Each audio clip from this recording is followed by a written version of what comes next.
नमस्कार दोस्तों, R O technical expert YouTube channel में मैं अरुण भारद्वाज आपका स्वागत करता हूं और उम्मीद करता हूं कि आप अच्छे होंगे। अरुण जी, अब तो मैंने आर ओ का एसवीबी बाईपास कर दिया है, लेकिन पानी का फ्लो ना बहुत कम आ रहा है। मैंने आपसे sediment filter, carbon filters, R O का मेम्ब्रेन और कुछ पार्ट्स वगैरह मंगवाए थे, लेकिन ये भरने में जो इसका टैंक है, लगभग 10 से 12 लीटर का जो टैंक है, वो भरने में बहुत ज़्यादा टाइम ले रहा है। तो मैं आपको वीडियो कॉल कर रहा हूँ, आप प्लीज़ कुछ सपोर्ट कीजिए कि इसमें क्या दिक्कत और हो सकती है। ज़रा एक बार पंप का प्रेशर देखिए। तो हमने भाई साहब को बताया कि आप इस स्टेप से, कुछ स्टेप बताए कि आप इस स्टेप से अपना आर ओ चेक कर सकते हैं, क्योंकि हमारी पूरी कोशिश रहती है कि हम आपको पूरी हेल्प करें अगर हमारे पास टाइम है तो। क्योंकि भाई साहब आपने अरुण जी को कॉल किया है और अरुण जी के जो सब्सक्राइबर हैं उनकी पूरी सपोर्ट रहती है उनको। ये दिखा रहे हैं कि हमने कैसे कैसे पाइपिंग वगैरह इसमें घुमाई है, कैसे कैसे फ़िल्टर लगाया है। फ़िल्टर्स वगैरह सभी A to Z number 1 quality के भाई साहब को पहुँचे हैं। उनका कहना है कि अरुण जी फ़िल्टर्स वगैरह सारे फर्स्ट क्लास है, पानी फ़िल्टर्स वगैरह से बढ़िया पास हो रहा है। मेम्ब्रेन जो भाई साहब को दी थी हमने, वो 110 GBD की मेम्ब्रेन दी थी, जबकि भाई साहब के यहाँ पानी का TDS ओनली 450 है। लेकिन हमने मेम्ब्रेन दी थी कि अगर 3000 भी TDS आएगा ना, तो उस पर भी बिल्कुल पानी का, प्योर पानी का मोटी धार आती है। अब पंप का ये प्रेशर चेक कर रहे हैं। पंप इन्होंने लगवाया था, पता नहीं, पंप का प्रेशर तो ओके है, पंप के प्रेशर में कोई दिक्कत नहीं है, पंप फर्स्ट क्लास चल रहा है। एसवी को बाईपास करके आप देख सकते हैं कितना बेहतरीन फ्लो आ रहा है। तो इनका कहना था कि अरुण जी, जब यही वाला पाइप हम आरओ के मेम्ब्रेन में देते हैं तो प्योर पानी जो है ना, वो बहुत कम हो जाता है। वेस्ट तो सही निकल रहा है, वेस्ट तो बल्कि फ़र्स्ट क्लास निकल रहा है।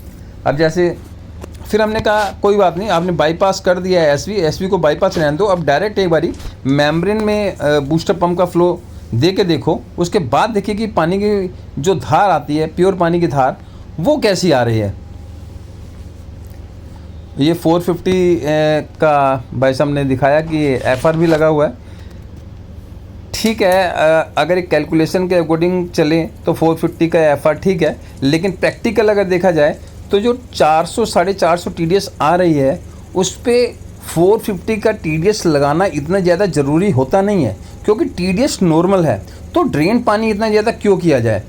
तो भाई साहब ने एक ये 450 का एफआर लगाया था, तो हमने कहा कोई बात नहीं, आप एक बार दिखाइए। ठीक है, फ्लो वगैरह आ रहा है, लेकिन एक रफली एक आइडिया होता है कि अगर 450 TDS आ रहा है या 500 TDS है, या अगर आपके यहाँ 1000 भी TDS है, अगर आपका आरओ का टैंक मैक्सिमम 1 से सवा घंटे में भर रहा है, तब तो चलो ठीक है, कोई दिक्कत वाली बात नहीं है। लेकिन अगर टैंक 1 से सवा घंटे में नहीं भर रहा, भरने में 2 घंटे 2.5 घंटे ले रहा है, आपके यहाँ 100 GBD का पंप है, 110 GBD की मेम्ब्रेन है और TDS भी 450 है, बूस्टर पंप का प्रेशर भी बढ़िया है, तो कहीं ना कहीं कोई दिक्कत है। तो ये सारी चीज़ें, डाउट वगैरह हम उनको स्टेप बाय स्टेप बता रहे हैं कि आप कैसे कैसे चेक कर सकते हैं। पानी का फ्लो रियल में कम दिख रहा है, वो कम है। उसका कारण ये है कि 450 ml के एफआर की यहाँ ज़रूरत है ही नहीं। यहाँ सबसे पहले तो 350 का एफआर कर दें, वेस्ट पानी थोड़ा कम होगा, प्योर पानी यहाँ आएगा। और कोई कुछ नहीं होता, जो बंदे कहते हैं कि मेम्ब्रेन के पोर खुल जाएंगे, मेम्ब्रेन मतलब जल्दी ख़राब हो जाएगी, ऐसा कुछ नहीं होता। इतने सालों से हम कर रहे हैं। TDS के अकॉर्डिंग TDS भी मायने रखती है। प्रैक्टिकली हम फील्ड की बात बता रहे हैं कि जो चीज़ें होती हैं प्रैक्टिकल भी देखा जाता है।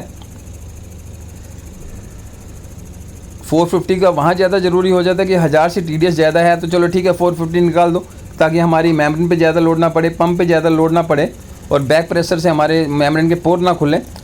लेकिन भाई साहब ने हमारे से पहले भी एक बारी बात की थी, लेकिन इन्हें लगा कि शायद एसवी का डाउट हो सकता है। तो हमने कहा पहले एसवी का इनलेट और आउटलेट एक बार ज़रूर चेक कर लीजिए। कई बार ये होता है कि एसवी के आउटलेट से क्या है कि पानी फर्स्ट क्लास आता नहीं है, जो पूरा 100% आना चाहिए। इन तक तो आता है, सिर्फ 70% आता है। ये कारण भी रहता है कि पानी आगे पूरा जा नहीं पाता और हमारा मेम्ब्रेन का प्योर पानी है वो कम आता है। ठीक है, ये फ्लो आ रहा है, लेकिन ये अभी भी थोड़ा कम है। लेकिन थोड़ी सी एक गलती भाई साहब ने की है कि फाइनल स्टेज पे जो है ना, यूएफ मेम्ब्रेन लगा रखी है। और यूएफ मेम्ब्रेन, अगर लोकल यूएफ मेम्ब्रेन होती है तो पानी की धार फर्स्ट क्लास आती।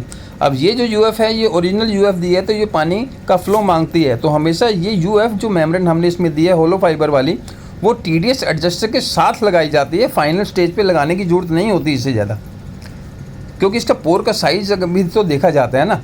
पोर का अगर साइज उसका बारीक है तो भाई पानी तो कहीं ना कहीं ब्लॉक होगा ना। तो यहाँ थोड़ी गलती एक ये की हुई है भाई साहब ने, हमने भाई साहब को बताया। और एक आप इसका एफर वगैरह चेंज कर दीजिए, पानी का फ्लो फर्स्ट क्लास आएगा, कोई दिक्कत नहीं आएगी।